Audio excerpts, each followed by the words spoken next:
emanating from their mouths ceased, and instead they sang. For the rest of the night, the college girls barked out orders. They called out carols. It was like watching border collies with a skittish herd. They just kept circling and barking and circling and barking, and everyone stayed in line. It was shocking and it was amazing as an adult to see. Herein one of the great laws of the universe revealed itself. Cocky teenage boys will quiver and cower in the sight of a cunning co-head. They're scared to death of them, at least the straight ones are. Because college girls prove elusive to the average heterosexual 14-year-old boy, and so they become docile, at least for one evening anyway. So never underestimate the power of a persuasive, pretty 20-year-old and the kind of power that can leverage against 14-year-old hormones. It was glorious. Glory be to God. And so from that point on, our caroling party continued rather seamlessly. We sang to the sick, and we sang to the lonely, and we sang to the aged and to the forgotten. We sang to an elderly couple in their drab little apartment.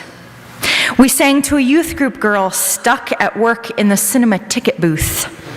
Tears streamed down the face of both the girl in the ticket booth and the faces of the elderly couple. By the time we crooned, "We wish you a Merry Christmas" at the end of our visit. For people so lonely and so bereft of hope as they droned on in their ordinary lives, our simple, ordinary act of serenading them with Christmas carols broke the bonds of loneliness and hopelessness, even if only for that evening, even if only for that moment. So at night's end, we pulled up to the Rader house. The kids jumped out of the vans, and the college girls circled the freshman boys, herding them to the porch as they trudged through the snow. Knocking on the door, I didn't know what to expect. Only 2 months prior, Mary, the Rader matriarch, was diagnosed with a brain tumor. And tonight, this house normally full of life was dark, save for a few lights spilling from the living room windows, as if the house itself mourned the loss to come. "You can go in the living room. She's behind the screen," Mr. Rader offered, his kind eyes welcoming us in. Left of the vestibule stood the living room, and there, nestled between the dining room table and the kitchen doorway, stood a screen. I walked to the end of the room, alone.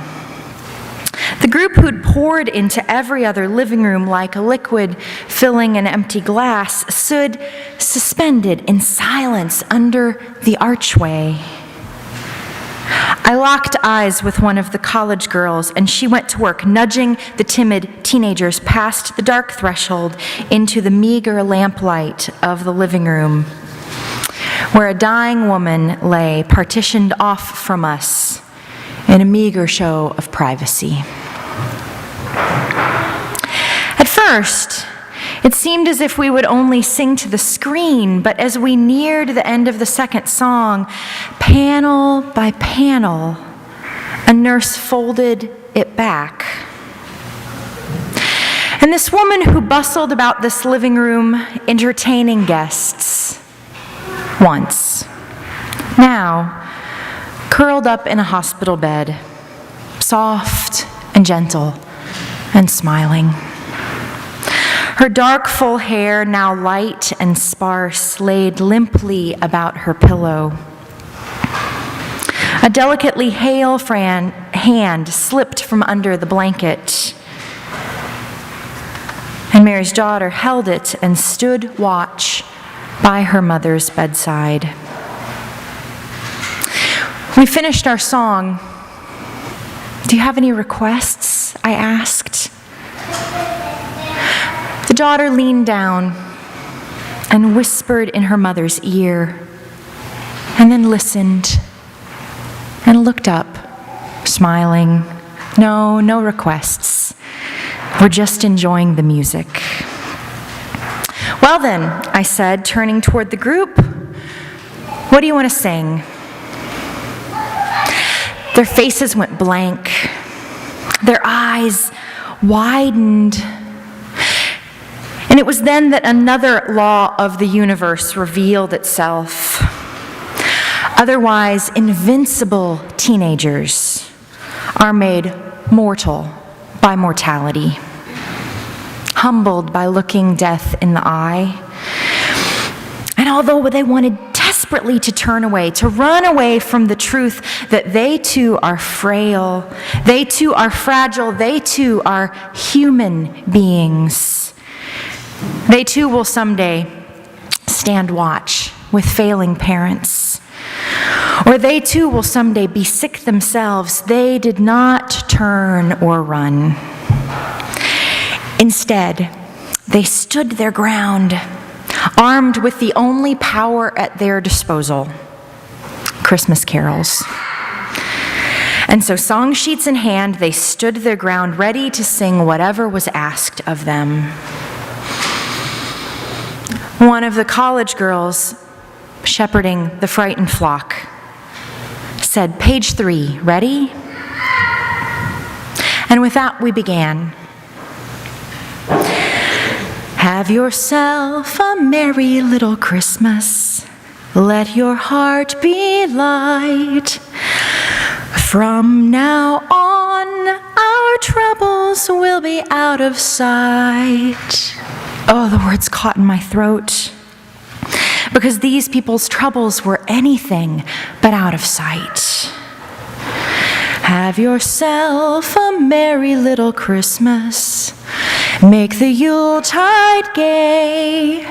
From now on, our troubles will be miles away. Oh, and my heart sank. These people's troubles are not far away. They are right here.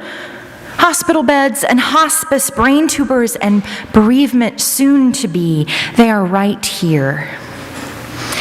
Here we are as in olden days, happy golden days of yore. Faithful friends who are dear to us, gather near to us once more. And now I started to cry while we sang. Standing here in the living room of this woman with her dear ones gathered near to her once more, I cried and I sang and I refused to break my gaze with Mary. And she smiled back at me. Through the years we all will be together, if the fates allow. Hang a shining star upon the highest bough. I smiled back and continued to sing and gaze back into her eyes. It was all that I could do. And have yourself a merry little Christmas now. So the truth is that the Rader family did have a merry little Christmas that year. The whole family gathered together. They celebrated and laughed and loved each other. But the fates, as the song poetically puts it, didn't allow for much more. Mary was too sick, her brain tumor was too far advanced, and she slipped away before winter's end. Now, at first that night, I was horrified that we had sung that song. How could we have sung of being together through the years for someone who wouldn't have any more years to come? But then later I realized the truth of the moment. that they did have a merry little Christmas that year, not because we showed up and waved magic wands and fixed the tragedy of life nearing its end.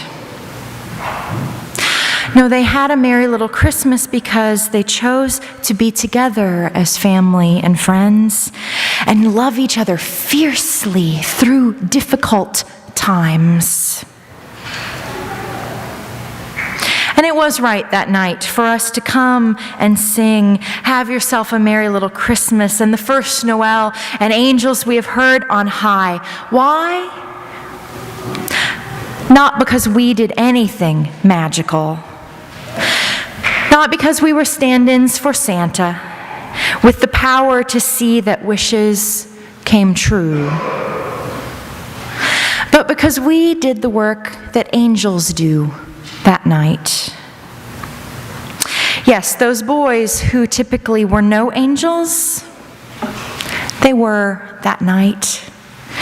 Like the angels of old, they appeared to scared people keeping watch by night. And like the angels of old, they didn't swoop in and fix things, as popular mythology of angels suggests that they would. No, they didn't do that. They didn't solve all the world's problems or even this family's problems. In true angel fashion, they brought words of hope and comfort and joy. Be not afraid. I bring you good news of glad tidings for all people. And it's good news, not because the fearful things go away, but because God is with us. That is the good news. So in our angelic endeavors this Advent, let us endeavor to do the same.